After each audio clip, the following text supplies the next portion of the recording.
Hi friends, এখানে আমি 1 kilo chicken রান্না করব। যার জন্য কড়াইতে তেলটা গরম করে নিয়েছি আর 4-5 টুকরো আলু ভেজে নিলাম। তোমরা চাইলে আলু নাও দিতে পারো। তো কিছু বেসিক মশলা এর ভিতরে দিয়ে দেব। তো এগুলো খাড়া মশলা যেগুলো নিয়েছি: 1/2 চামচ জিরা, 2টো চারকা ফুল, 1 টুকরো জাবিত্রী, 1টা শুকা লাল ঝাল, 1টা বড় এলাচি। এগুলো দিয়ে তার ভিতরে 4-5টা পেঁয়াজ কুচি কুচি করে কেটে ছেড়ে দিলাম।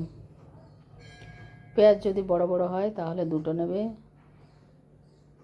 তো এটা ভালো করে আমি একটুখানি কষিয়ে নেব। তারপরে কিছু গুঁড়ো মশলা দিয়ে দিলাম। হলদি, জিরা, ধনিয়া, গরম মশলা, লবণ, এগুলো সব 1/2 চামচ নিয়ে নিয়েছি। তো এইগুলো দিয়ে এর ভিতরে একটু জল দিয়ে দেবো যাতে ভালো করে সিদ্ধ হয়ে ভাজাটা হয়।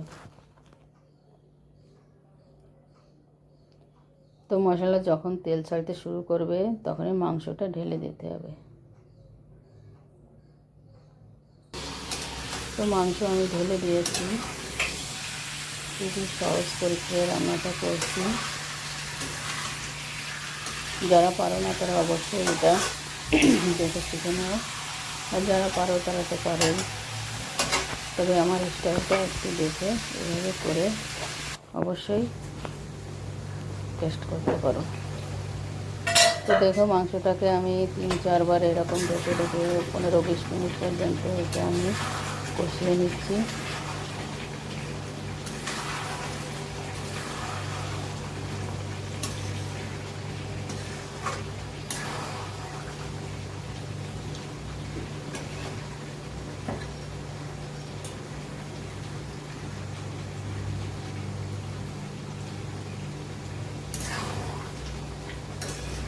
একে বারবার এরকম নাড়াচাড়া করতে থাকতে হবে, নয়তো নিচের থেকে লেগে যেতে পারে।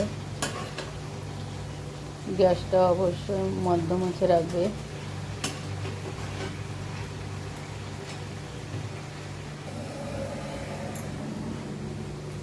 তো মাংসটা আমার কষা হয়ে গেছে। এর ভিতর পরিমাণ মতন জল দিয়ে দিলাম। জলটা গরম করে অবশ্যই ঢেলো, তাতে টেস্টটা একটু বেড়ে যাবে। তো এবার এটাকে নাড়িয়ে চাড়িয়ে 2বার ঢেকে দিতে হবে।